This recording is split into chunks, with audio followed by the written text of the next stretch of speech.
अस्सलाम वालेकुम दोस्तों, आज की कहानी का नाम है जैसे को तैसा। जंगल में कौवा दरख्त पर रहता था। जंगल के पास ही एक गांव था। कौवा उड़ता हुआ गांव में पहुंचा तो वहां से बहुत मुश्किल से एक रोटी का टुकड़ा तलाश करके लाया। वो दरख्त पर बैठा दूसरे कौवे का इंतजार कर रहा था कि दोनों मिलकर वो रोटी का टुकड़ा खाएंगे।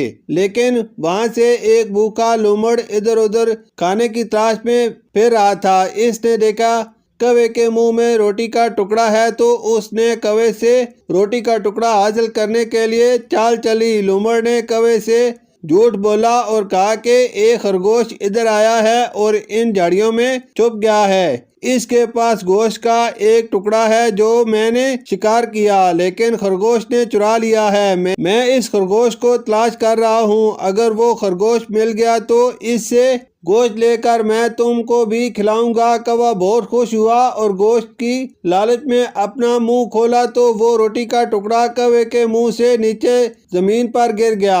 लोमड़ ने जल्दी से रोटी का टुकड़ा उठाया और जोर जोर से हंसने लगा और कौवे का मजाक उड़ाने लगा। लोमड़ ने कौवे से कहा, बेवकूफ कौवे, भला खरगोश भी गोश्त खाता है क्या? मैंने तुमसे झूठ बोला था। लालची कौवा बहुत पछताया। इतनी देर में दूसरा कौवा भी आ गया तो पहले कौवे ने दूसरे कौवे से कहा कि लोमड़ ने मेरे साथ धोखा किया है। उन्होंने कहा, अच्छा चलो लोमड़ को मिलकर सबक सिखाते हैं। जंगल में कहीं जमीन पर एक दरख्त गिरा पड़ा था जो अंदर से खोखला था और इसके अंदर सांप रहता था। दोनों कौवे इस दरख्त पर बैठकर लोमड़ से बदला लेने की तरकीब सोच रहे थे कि अचानक लोमड़ वहां आया और कौवे से कहा, ओ पागल कौवे, यहाँ क्या कर रहे हो? कौवों ने लोमड़ से कहा कि इस दरख्त के अंदर एक खरगोश छुपा हुआ है। इसके पास रोटी का टुकड़ा है। अगर हमें रोटी का टुकड़ा मिल जाए तो हम सब मिलकर वो रोटी का टुकड़ा खाएंगे।